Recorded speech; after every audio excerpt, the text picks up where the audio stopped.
Hello guys, स्वागत है आप लोग का एक बार फिर से आपके अपने ही चैनल बैक टू स्कूल में। और आज मैं लेके आया हूँ एक बहुत ही अच्छा स्टोरी और जो कि आप लोग को बहुत पसंद आएगा। और ये स्टोरी एक बिलीव के ऊपर है और इस वीडियो में आप लोग को बहुत सारा न्यू वर्ड मिलेगा जो कि स्पीकिंग में बहुत ज़्यादा हेल्प करेगा और आप लोग की रीडिंग प्रैक्टिस भी स्ट्रांग होगी। वीडियो में आगे बढ़ने से पहले जो लोग चैनल को सब्सक्राइब नहीं किए हैं प्लीज़ वो लोग सब्सक्राइब करेंगे और वीडियो अगर पसंद आएगा तो एक छोटा सा लाइक ज़रूर करेंगे। आइए देखते हैं स्टोरी का टाइटल क्या है। The fox and the woodcutter. तो इसका मीनिंग क्या निकलेगा? The fox and the woodcutter यानी लोमड़ी और लकड़हारा। वुड कटर का मीनिंग होता है लकड़हारा और लकड़ी काटने वाला। ये दोनों मीनिंग निकाल सकते हैं इसका। तो आइए देखते हैं स्टोरी का पहला लाइन क्या है।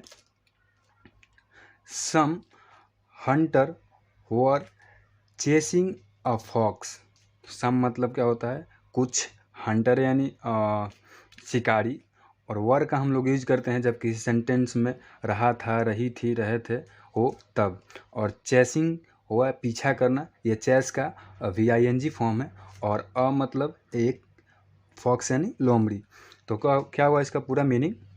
कुछ शिकारी एक लोमड़ी का पीछा कर रहे थे। आगे देखते हैं। The fox saw a woodcutter and asked him for help। आइए इसका मीनिंग देख लेते हैं। फॉक्स यानी लोमड़ी, सॉ यानी देखा, ये सी का सेकंड फॉर्म है। और मीन्स एक, वुड कटर यानी लकड़हारा या लकड़ी काटने वाला, एंड का मीनिंग होता है और। आस्क्ड ये सेकंड फॉर्म है आस्क का, हिम यानी उसे, फॉर हेल्प। तो इसका पूरा मीनिंग क्या निकलेगा? लोमड़ी ने एक लकड़हारे को देखा और मदद के लिए पूछा। आगे देखते हैं क्या बोलती है लोमड़ी। प्लीज़ हाइड मी। तो प्लीज़ का मतलब होता है कृपया, और हाइड यानी छुपाना, और मी मतलब मुझे। कृपया मुझे छुपा दो। आगे देखते हैं। Kind would cutter. Kind means दयालु होता है। दयालु लकड़हारे। The fox said. लोमड़ी ने कहा। आगे देखते हैं। The woodcutter told the fox to go into his house. तो इसका मीनिंग देख लेते हैं पहले। वुड कटर मीन्स से लकड़हारा या लकड़ी काटने वाला। टोल्ड ये टेल का सेकंड फॉर्म है। फॉक्स यानी लोमड़ी, इनटू यानी के अंदर, हिज यानी उसके, हाउस यानी घर। तो ये जब लोमड़ी ने हेल्प के लिए पूछा तो लकड़हारे ने क्या कहा कि मेरे घर के अंदर चले जाओ। आगे देखते हैं।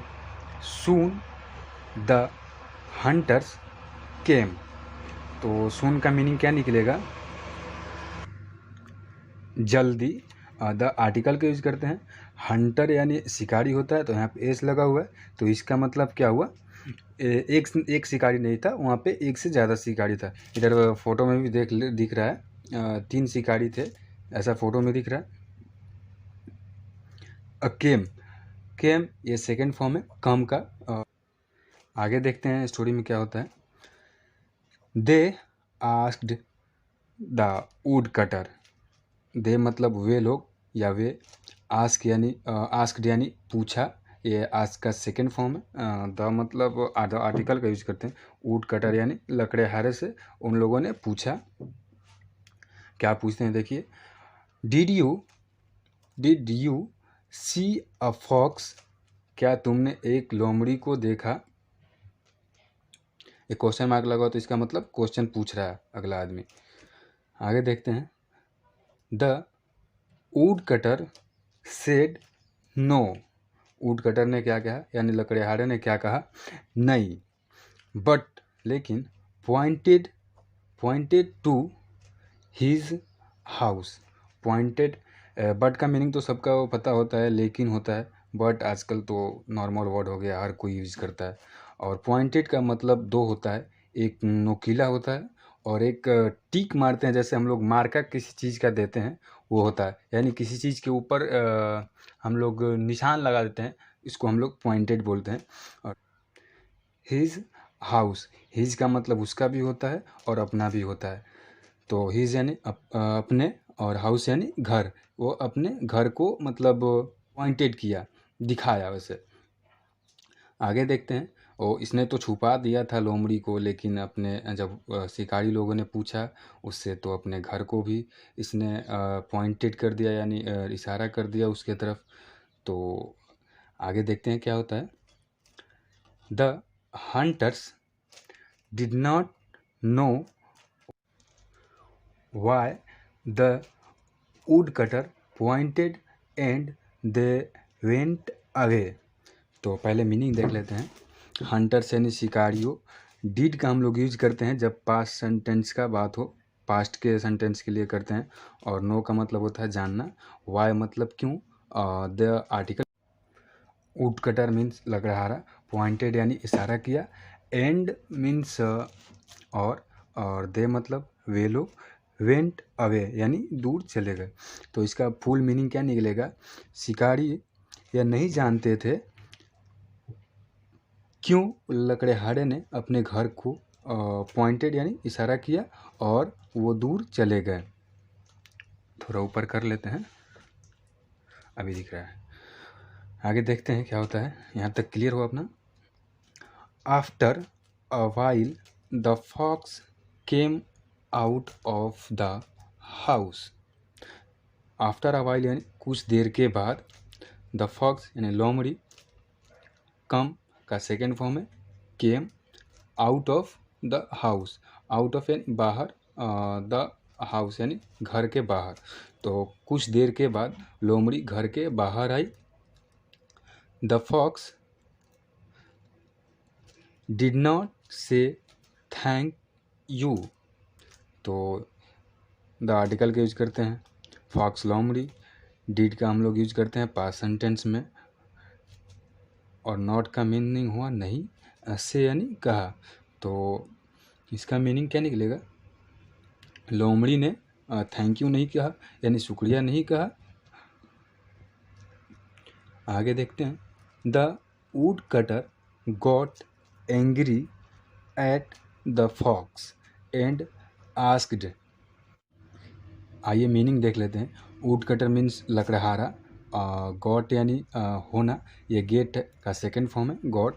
एंग्री यानी गुस्सा। एट यानी एट का हम लोग यूज़ करते हैं पर, में को ऐसे। तो यहाँ पे क्या मीनिंग लेगा। फॉक्स लोमड़ी पर। एंड यानी और। आस्क का ये सेकंड फॉर्म है आस्क्ड।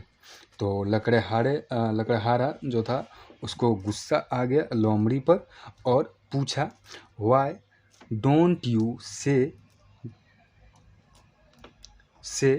Thank you. तो इसका मीनिंग क्या निकलेगा। लकड़हारे ने पूछा तुमने शुक्रिया क्यों नहीं कर। आगे देखते हैं क्या होता है।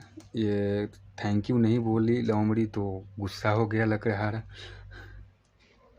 आई वांटेड टू थैंक यू। तो वो शुक्रिया करना चाहती थी। ये वांट का सेकंड फॉर्म है वांटेड। तो इसका मीनिंग लेगा चाहता था, चाहती थी। आगे देखते हैं। द फॉक्स सेड, लोमड़ी ने कहा। आगे देखते हैं। But I saw you signal to the hunters. But का मीनिंग हुआ लेकिन। आई मीन्स मैं। सी का सेकेंड फॉर्म है सॉ। यू मतलब तुम। सिग्नल यानी संकेत या इशारा, इशारा करना, इसका भी मीनिंग होता है। और टू यानी को। द मीन्स आर्टिकल का यूज करते हैं। और हंटर्स यानी शिकारियों को। लेकिन मैंने देखा तुमने इशारा किया शिकारियों को, ऐसा लोमड़ी बोल रही है। और वो सच में ऐसा हम लोग को इधर दिख रहा है।